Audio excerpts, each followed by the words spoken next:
I'm Autumn Lockett. And this is Mitch Randall.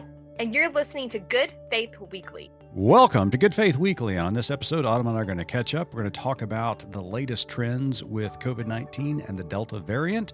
We're going to talk about some good news after last week's conversation with April Heipel about the moratorium on evictions. We're also going to talk about what's going on in New York State with their governor and possible impeachment plans. And then later on the pod, Autumn and I sat down with Paul Knowlton and Aaron Hedges, who are the authors of a brand new book called Better Capitalism. So stay tuned. It's a good episode. I'm Reverend Starlette Thomas, a womanist in ministry and the host of the Raceless Gospel podcast from Good Faith Media. It's season 2, and we're still talking about that taboo trinity: race, religion, and politics. This season of the Raceless Gospel has 8 episodes, 8 podcast church services. The doors at this church are open, and we're going to talk about the sticks and stones we carry faithfully that break the skin and bones of Christ's body. And on each episode, we're joined by those who bring perspective and insight as to how we set these broken bones and perhaps make things right. The Raceless Gospel Podcast, 8 episodes.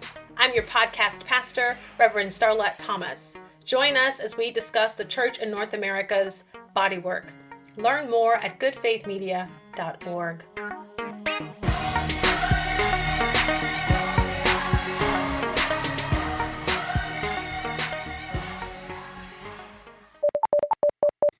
Autumn, I'm getting beat down by COVID-19, but guess what? COVID-19 don't care. It really doesn't care. So the only silver lining that I'm seeing right now is that masks are available and they're on clearance. So if you need to stock up on masks, they're like 70% off. And I just keep buying them. There was a span there where I sort of stopped. I was like, okay, like maybe we can just wash these, set them in the sun. No, I think the masks are here to stay. Yeah. Big news this week out of Washington, D.C. Senator Lindsey Graham from South Carolina announced that he had COVID-19 after having the vaccine. And he released a statement saying very, very clearly he was so thankful that he had the vaccine because his symptoms are mild. We're hearing that from our friends and colleagues who are having these breakthrough cases, who have been vaccinated, who now are contracting the disease or the virus, and they're saying, that they don't feel well, but it could be so much worse. The problem, obviously, is we are getting more and more people who are unvaccinated filling up the ICUs. Here in the state of Oklahoma, it was announced this week that down in Falls Creek, which is a huge Baptist encampment for teenagers throughout the summer. Mitch, aren't you banned from Falls Creek? Hey, that is another story for another time. But yes, I am officially banned from Falls Creek. I cannot walk through the doors of Falls Creek, but I wear that badge with pride. But there was an evangelist down there who was very healthy at the time and didn't know it, I guess, at the time. There's speculation that he did, but nobody knows for sure, but came in contact with thousands and thousands of children down there when he preached. And there were cases that kids were coming back home, getting positive COVID test. And he went back home, again, from what we understand, a very healthy person, and he died days later. I hadn't heard about that. Yeah, he's from Alabama, and really, really shocking story. I was gonna say, I'm from a town in Texas that has about 4,000 people. It's a really small town. Like, I graduated with 63 people, and I know of at least 3 people who are in their 30s who are on life support right now. Oh my Didn't get the vaccine. COVID is just running rampant. Josh and I, my husband, we met at a church camp, since we're going to talk about church camps, and we were mom and dad of a small group, and one of our group members passed away over the weekend. His wife is due with their 3rd baby in like 2 weeks, and he's 30, 31. Yeah. It's just heartbreaking. Yeah, this pastor was in his 40s. His name was Reverend Wade Morris from Alabama. And, just it's just heartbreaking. I mean, I've got a column out today on Thursday of this week that just is begging people to get vaccinated, that it doesn't devalue your faith. It's something that we are called to do as Christians. It's not the mark of the beast. It is not the mark of the beast. That this, I mean, I don't want you to die. I mean, it's as simple as that. I may disagree with you theologically. I may disagree with you politically, but please believe me when I say I don't want you to die. Please I get the may vaccine. want to put you in a headlock, but I don't want you to die. There you go. That is very, very well said. Well, there's some good news coming out of Washington, D.C. On the heels of our interview with Food and Shelter for Friends Executive Director April Heipel last week, talking about homelessness. The Biden administration announced that they are extending the moratorium on evictions, and this is a tough one. I mean, it really is. I don't want anybody to get evicted. I want people to have a place to live, but I also am, sympathetic to those homeowners who are, who own the homes, who may not be getting rents. I mean, they're going to have to make some difficult decisions as well. But from what I'm hearing is that there is relief money available to make all of this happen. It's just not getting where it needs to get. And so we need a better distribution system or education system and distribution system to make certain that people are getting the funds, the homeowners who are landlords and the renters who are needing a place to live until the economy gets back on its feet, and they can find a job with a living wage, not a job that's just going to pay them minimum wage that they can't pay their rent, but a job that really gives them an opportunity to live like they need to be. Yeah. And staying over on the East Coast, we've got a very naughty New York governor. We do. Governor Cuomo, it was released this week by the Attorney General of New York City that their findings is that he did indeed commit multiple violations of sexual harassment. And Autumn, I think this is a no-brainer. The governor needs to resign. Mm-hmm. He does. And, this is us it's a bipartisan situation. We have called for, sexual harassers on either side of the aisle when this is brought to light, that there needs to be justice. And so I completely agree. He needs to step down and make way for someone who doesn't abuse their power. 100%. And so I hope that he comes to his senses and realizes this is the best thing for the state of New York, but also to be an example for others. Well, Autumn, you and I sat down with two wonderful gentlemen this week, the authors of the book, Better Capitalism, Paul Knowlton and Aaron Hedges. And it's a fascinating book. Now, I know what some of our listeners are thinking. Oh, Autumn and Mitch have lost their ever-loving mind. They're going to talk 20 minutes about economics with two econs. That's not the case. This book really does a great job of fusing theology and economics together. And it really is a fascinating interview. It's a great book that we want to encourage you to pick up. It really is a social justice book in every sense of the word. So it's really well done. So stay tuned for that interview, and we'll see you on the flip side.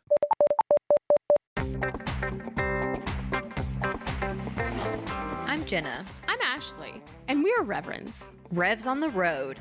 Hop in the car with us and come along for the ride. As we step out of the pulpit and see what God is up to in the world. We're not leaving the church. We're just finding it in all kinds of beautiful places. Revs on the Road, a podcast from Good Faith Media. We travel the country. From the comfort of our place in Dallas for now. And catch up with beautiful people doing God's work. Advocating for disability rights, healing from church hurt and spiritual abuse, promoting mental health and the power of community, integrating spirituality and art, working for racial justice, and so much more. We've got red light rants, pit stops, and detours. Faith is a journey, and we're on it. So ride along with us. The Revs. On Facebook, Twitter, and Instagram at Revs on the Road. I'm Jenna. And I'm Ashley. We're Revs on the Road. A podcast from Good Faith Media. Learn more at goodfaithmedia.org.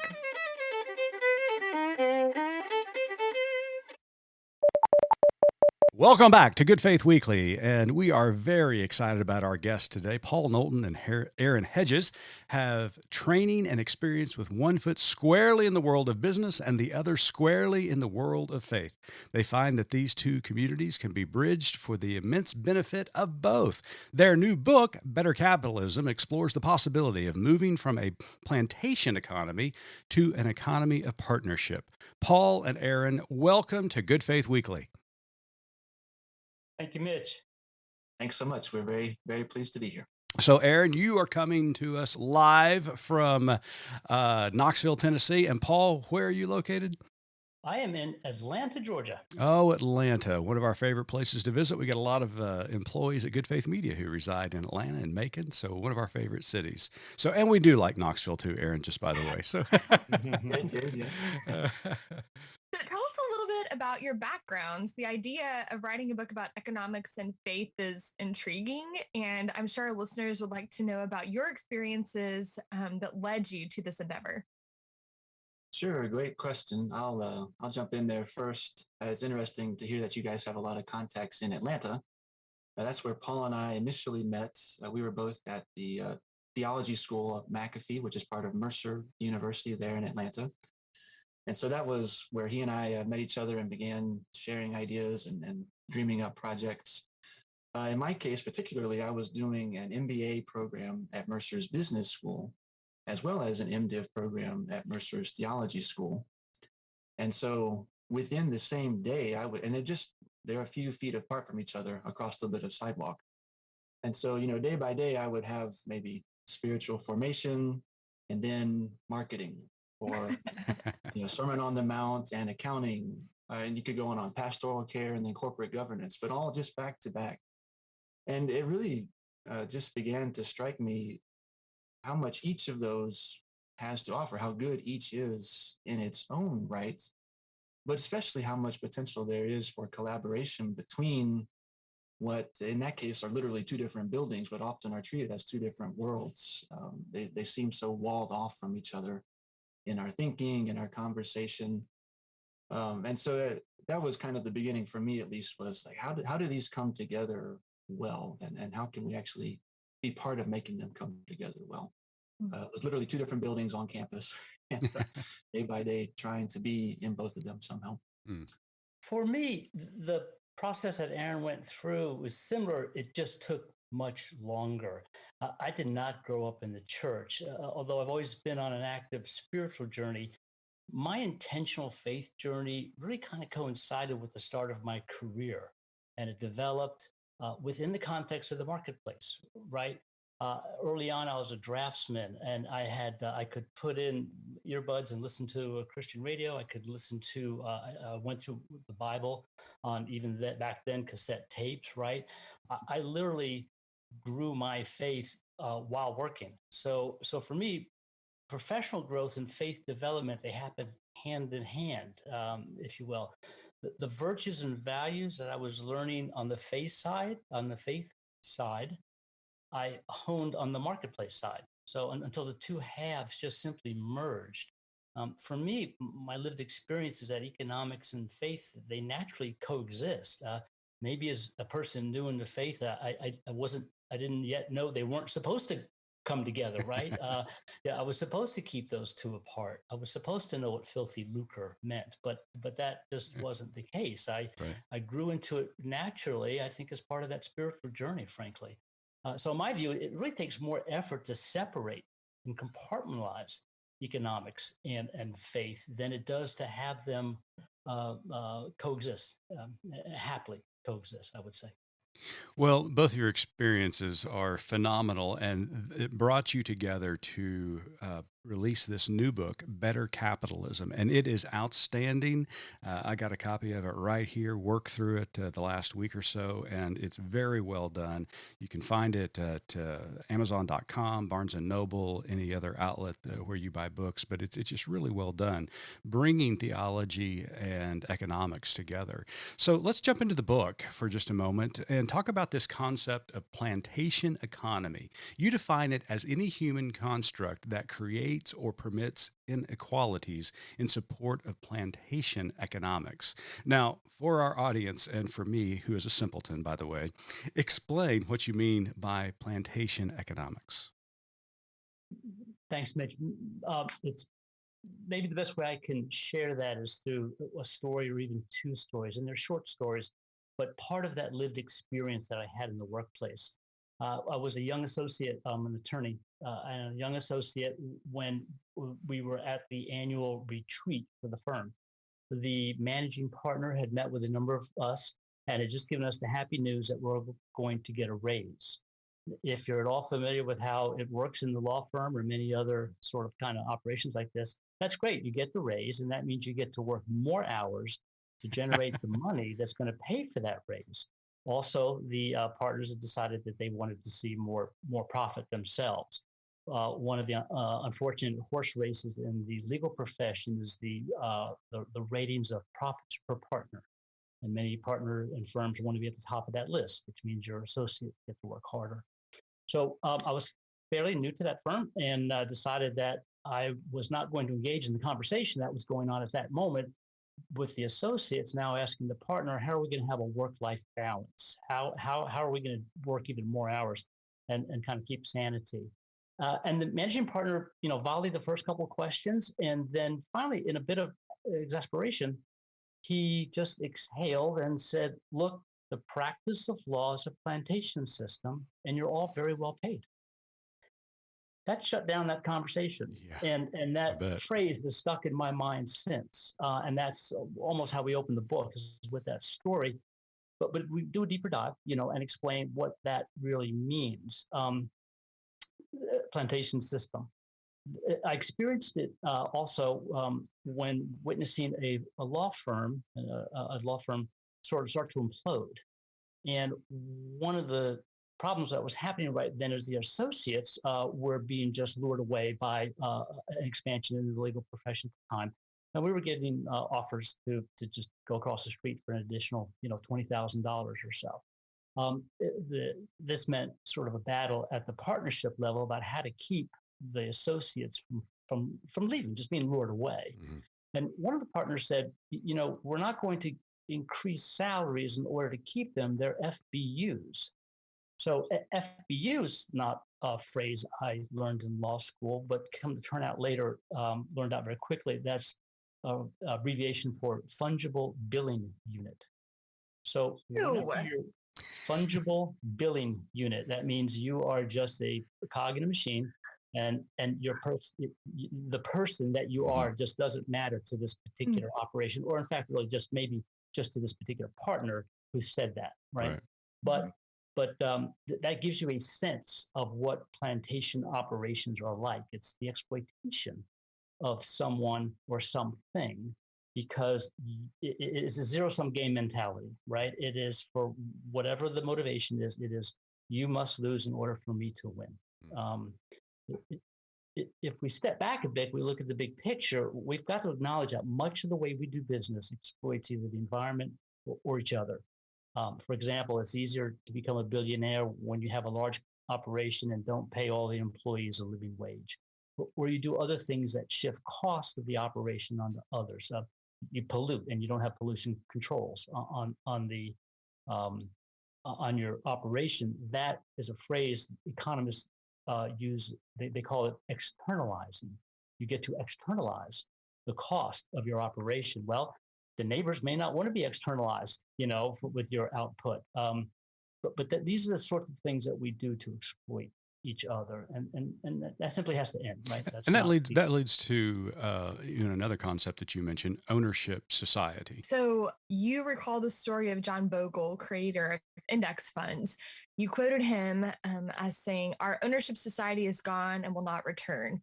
Our agency society has failed to serve its principles as corporate managers alike have placed their own interest above the interests of the beneficiaries and owners. It's time to begin the world anew and build a fiduciary society in which stewardship is our talisman. How has ownership society failed? Now, before you answer this question, this was really an intriguing section for me personally, because I am Muskogee Creek, part of Native American ancestry in this country, and if there's one conversation that I had with my elders, it was this idea of ownership. The Native Americans could never understand that concept of ownership. So I am waiting with bated breath about this answer. All right. Well, no pressure. It's a great question, and I appreciate the context, Mitch. Because I think one just clarification maybe in Bogle's quote, he doesn't say that ownership society failed. He says ownership society is gone. It's simply being in the past. Okay. And agency society has failed, and both aspects of that certainly matter. What he meant by that idea of ownership is the person directly owns their enterprise.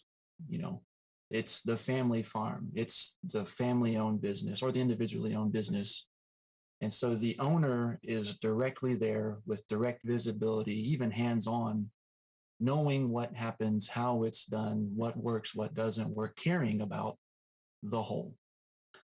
And what Bogle says is that's just not reality anymore. Now, there still are some small businesses, but in terms of general influence in our society, much larger corporations clearly wield far more influence. The Fortune 500 and that sort of thing just has more resources and more sway in our world than small businesses at this point.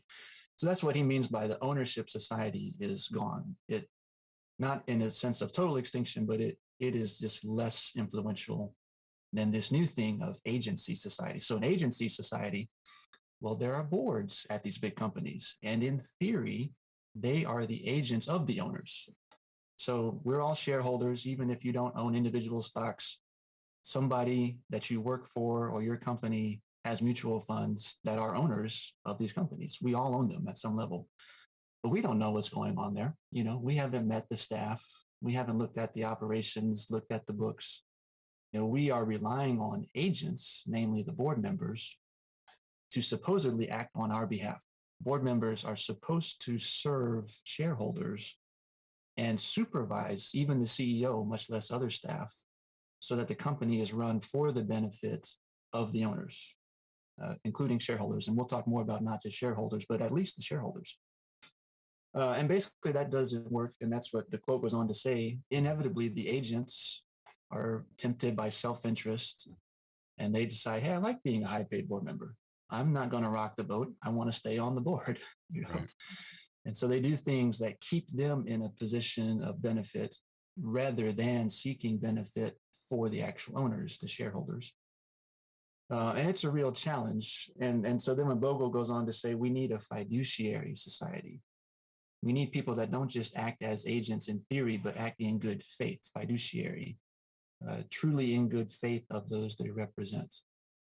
And none of that is easy. I think it's the right concept. And we try to go, Bogle was talking about investing. So he was really focused on mutual funds and investment firms. Of course, he founded Vanguard, which put this into practice in a very powerful way. But we're really trying to think about the whole economy. So to use Paul's example again, if you are a partner, and you can note the irony of that term partner at a law firm that operates in the way he described, but not being an agent in theory for your employees, but being a fiduciary with them, operating in good faith, not calling them FBUs behind the scenes, but really working for their benefit as well as the firm's benefit.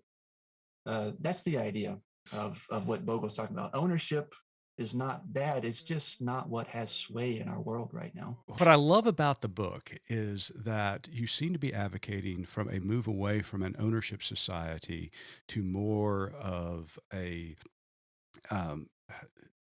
caring society, a society where you're mutually responsible for everything that's going on. A stewardship society is what I'm thinking of. And I think you actually use that term, stewardship. And so that leads to this partnership economics that you're talking about. So let's talk a little bit about that. What is a partnership economy? Mitch, at its most fundamental level, it's the shift, exactly as you're alluding to, the shift that probably your elders would advocate for. It's shift from the view of a shareholder supremacy. That is, everything's done with the goal of maximizing shareholder value, to the view of mutuality, where we're all in this together and we all do better when we each do better. It is the difference between just a perception of dog eat dog versus a rising tide lifts all boats. We're all, it's an object lesson. We're all on this same planet together. We're not all on our own individual planets. We have to learn how to work together. It's patently obvious, as us patent attorneys will say, that this is clear. It's what we're doing sometimes now is akin to perhaps us being all on a boat. There's a leak, and those who are extraordinarily privileged climb to the top of the mast and yell down, "Hey, your bottom of the boat is leaking." That is it's foolish, right? Just to think about, we're in this boat together, and we do need to learn this stewardship. We do need to learn this mutuality. There is enough for all of us to fulfill our needs, to take care of our needs, even some of our wants, but not enough to take care of the desires, unsatisfied desires of even a small minority of us. What's really interesting to me about that answer and about this concept of partnership economy is that you look through history, and you can even look at certain parts of the world today and see there has historically been a tribal mentality within history. You see that even in the Bible with the Hebrews and ancient Israel and the tribes. You see it in North America with the Native Americans.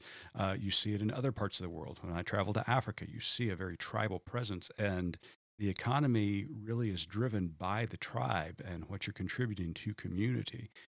That all seemed to change when Europeans started crossing the ocean and coming to this land, and it became more centered around the individual.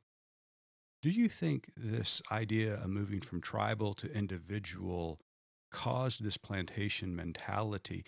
And do you see a shifting back to a tribal partnership mentality? Because community, especially for this emerging generation, is so important.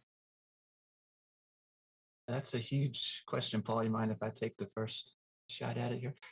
My pleasure. I'll be thinking about my response. That's my job around here, Aaron, to ask the big questions. Well, we love that. We wanted to, we feel it's an ambitious book, and not every response is favorable, but that's okay. We want to stir conversation on something that matters this much. In terms of the tribalism, certainly there's been a shift, in the Enlightenment and European culture toward individualism. That's prominent in America's founding as well, and not always helpful. I mean, it's a mixed bag. There are trade-offs. And what's really interesting in the idea of partnership, and we draw heavily on Jesus' teaching on this: love your neighbor as yourself. I think one of the big problems with individualism is that it almost forces you to choose either the other or yourself. And both sides of that are unhelpful. They're destructive in their way. There are views out there of, Paul referenced dog eat dog, just self only pursue the self. That's all you need to give attention to. And there are also some, maybe in the Christian world especially, that try to be so selfless that it's destructive. They lose sight of that as yourself part of Jesus' ethic. Love your neighbor as yourself. Yeah. And so I do think that's just a fundamental flaw in individualism, is it is too narrow. So having a tribe is better than having an individual. At the same time, I would say tribalism is maybe too small. And so that becomes destructive when our tribe and your tribe are now in conflict. as opposed to, as Paul said, we're all in the same boat. And we can't just say your part of the boat is sinking, because it's the same boat that we are also on. And I think that's what we're trying to point to again with partnership in that total sense, whether you're thinking about it individually or tribally, whatever your group happens to be, operate in a way that's mutually beneficial. Yes, benefit for your group, absolutely. Have profit, have benefit. Do it in ways that also work well for those you interact with.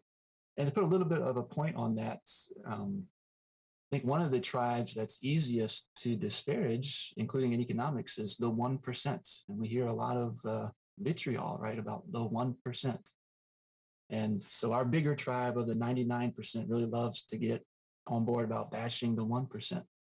But if we really, I think, want to be serious about partnership, we have to remember that 1% is a dehumanizing term. It's kind of like an FBU. Those are also people that God has made and that God loves, and that ultimately we need to be loving those neighbors as ourselves. And they need to be. Aaron, sometimes they build a rocket and go into space.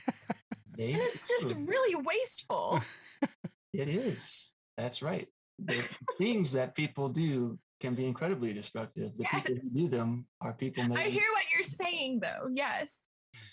But so that's where it's hard, right? There are, even in tribalism, there's always that other group, that we can really get excited to bash. But if we really want to partner, that's it's everybody, Yeah, and it will work best when everybody is at least endeavoring in that direction. Yeah. It seems like you're talking about like a micro tribalism versus a macro tribalism, and micro tribalism is that we have like in my ancestry we have tribes. Muskogee Creek, we've got Cherokee, we've got Choctaw. In a sense, we're making certain we take care of our tribal members. But there's a macro tribalism that understands we are part of this greater creation, and that it's a symbiotic existence that we all live in, and therefore, while there's tensions within tribes, we often acknowledge our own humanity and our place within humanity and the larger ecosystem that we all live in. So I think it's very well said. Thanks, Aaron. I appreciate that. So changing gears just a little bit, another concept that you all mentioned in the book is Homo economicus, or Homo economics, human economics. You claim that humans are not walking calculators. What does that mean? Sure. Also a great question. I mean, for a long time, economics was done in the classical model, as if all of us people were purely rational beings, and we always thought about everything that we did. And we had all the information, and we knew perfectly how to process and interpret it. And then we would act on that information and right interpretation. And that's, of course, very flattering view. It happens to not be true.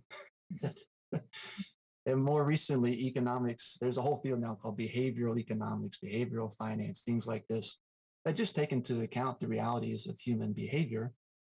It's not nearly so flattering, but I think ultimately it's more helpful. And it talks about things like ignorance, uncertainty, confusion. We just don't know everything. And even if we do know some things, we're not always certain about what they mean, much less how to act on them. And just for example, nobody in their right mind would say out loud, hey, paying 30% interest because I wanted to go clothes shopping is a good idea. Yet our society as a whole has massive amounts of credit card debt.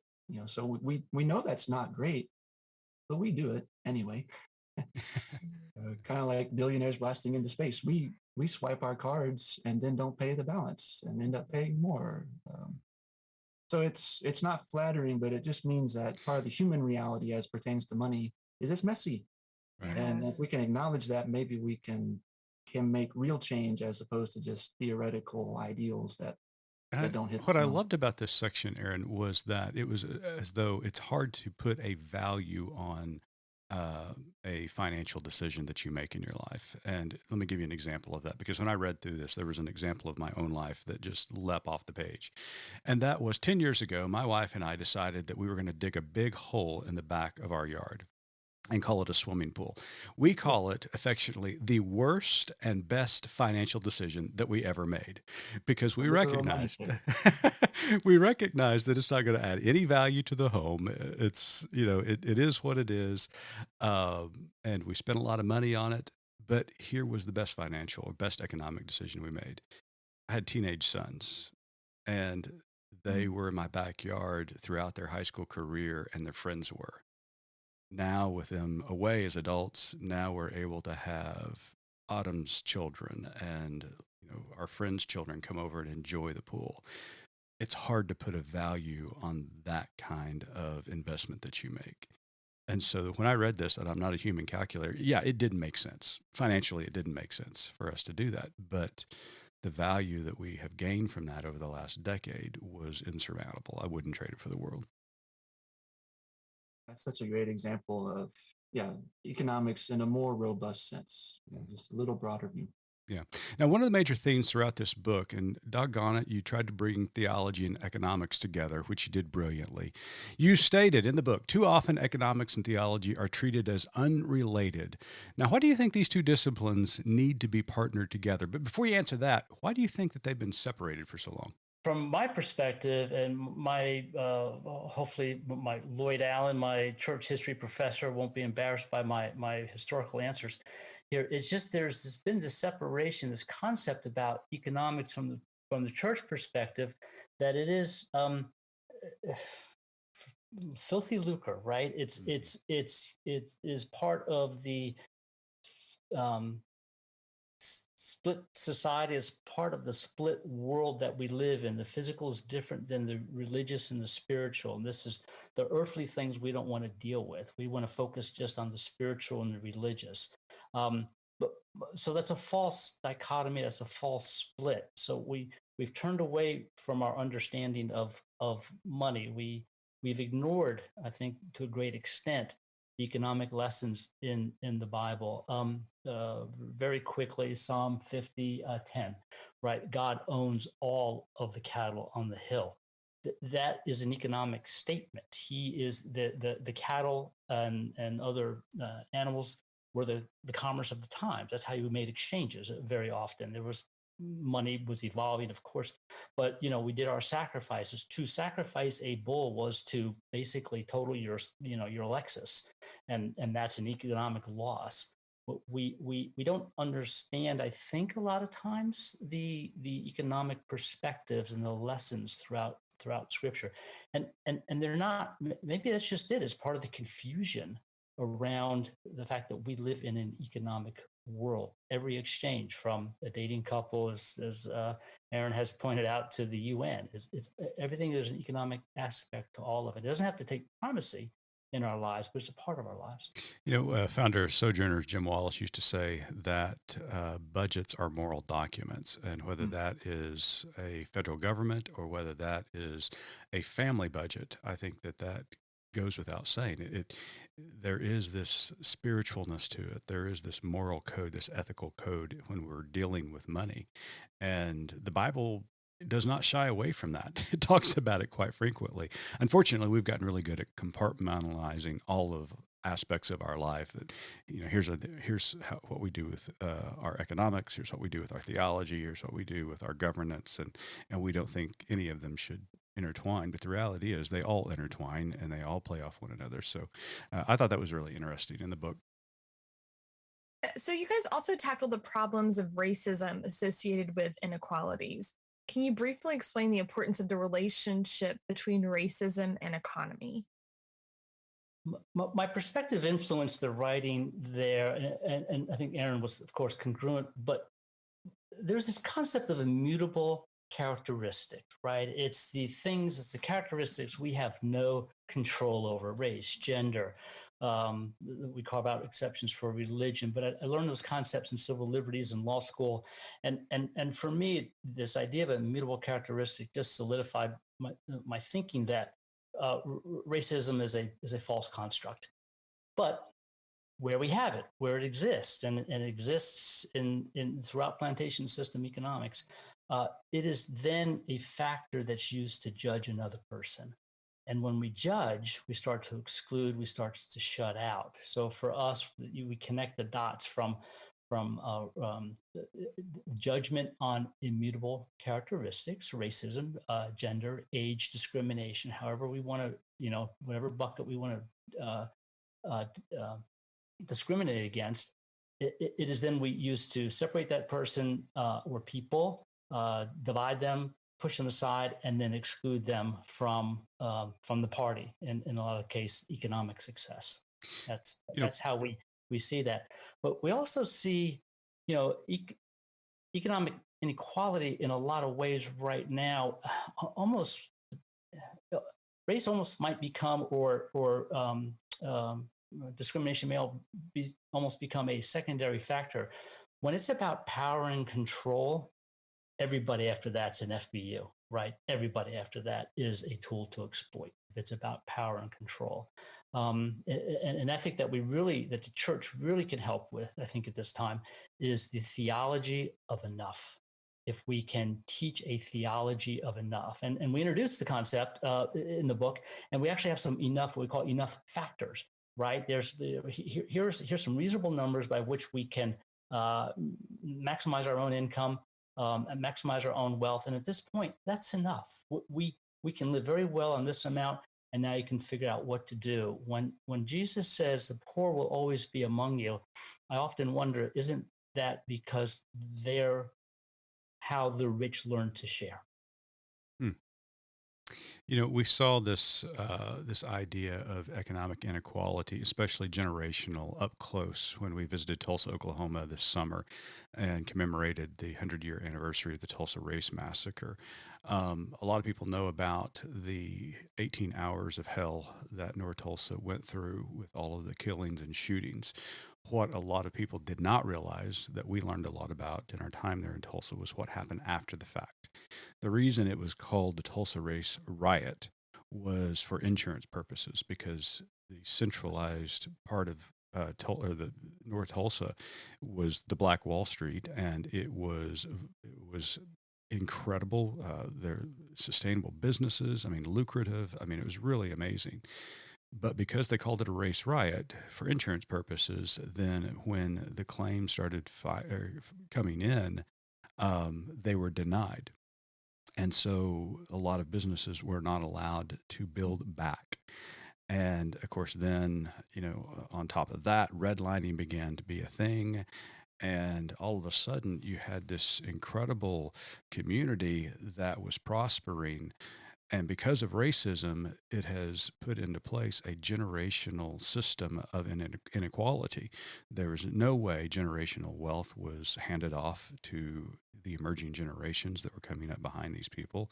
And, racism really had an effect. 100 years ago, it still has an effect. I am from Tulsa, Oklahoma, grew up there, and I've seen the poverty in North Tulsa. And you just cannot convince me that direct moment where racism was at its height did not continue to benefit those in power, those who had wealth, and suppress and oppress the Black community in Tulsa.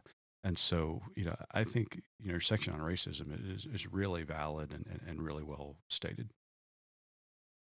Yeah, thanks, Mitch. And yeah, just to kind of echo what Paul said, we really think about this economic aspect as being upstream, so to speak, of some of the other contentious social matters in our world.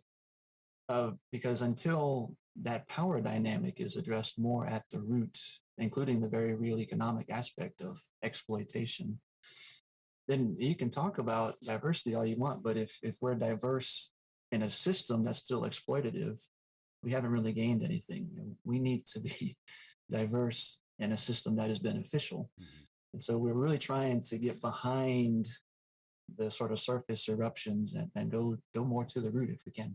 Well, I'll tell you what, I could talk about this all day, but this has been really, really fascinating. We appreciate both of you. The book is entitled Better Capitalism, and you can buy it today at Amazon, Barnes & Noble, wherever you buy your books. It's very well done. Congratulations on the book, both Aaron and Paul. But before we let you go, Autumn's got one last question for you. Yes, our tagline at Good Faith Media is there's more to tell. So in light of everything we've talked about today, what is your more to tell? I think we take that in two steps, right? We are trying to talk. We see ourselves as bridges talking to two ends of a arc. We're talking. We want to talk to the churches. We want to talk to business communities. So at least to the churches, we need to. We would like to help them bridge that Sunday, Monday gap. I don't think I've ever been in a sermon where, as attentive as I wanted to be, my mind didn't drift to what I had to do Monday morning, or what economic, there's always an economic problem, a money problem that was come back to my thought. And I would almost have to mindfully push it out of the way to pay attention to the sermon. Money's always on the mind. And theology offers so many solutions for which I don't think we've really dug into well enough to apply good solutions to.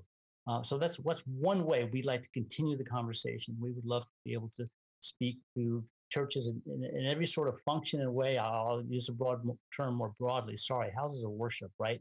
Just all of us, no matter what our theological perspective is, we have this commonality of economics.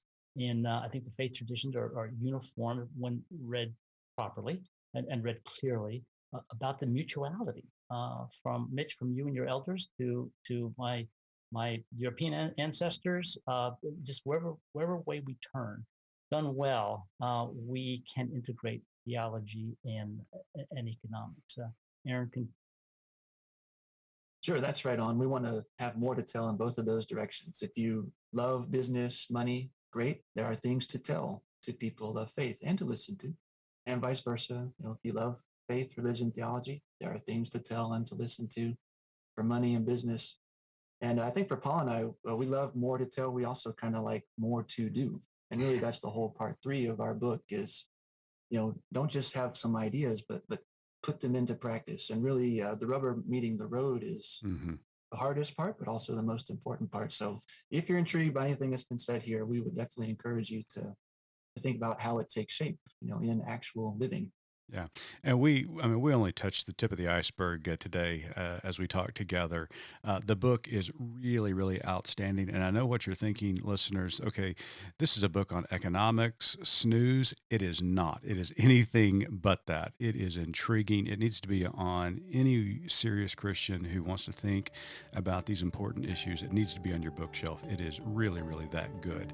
Better Capitalism by Paul Knowlton and Aaron Hedges. Guys, thanks for being guests today on Good Faith Weekly. Thank you so much. We're honored. Listeners, we thank you for tuning in this week. And until next week, keep living good faith.